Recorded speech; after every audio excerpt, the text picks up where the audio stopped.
Hello, welcome to Do It Yourself channel. Today I will show you how to where to find the option and how to customize our smart suggestions functions in Samsung Galaxy S22. So where to look for smart suggestions options? We need to go to settings, of course. Then we are looking for advanced options, advanced features here, and here we have our smart suggestions. What does it do?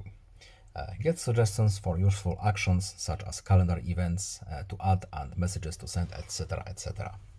As you can see, we have a few applications here that our smart suggestions uses. Let's say we don't want some of them and we want others. We can just pick and choose. No need to save, back out, and now it's changed. I hope this video was helpful to you. Please leave a like and subscribe. Have a nice day and see you in the next video. Goodbye.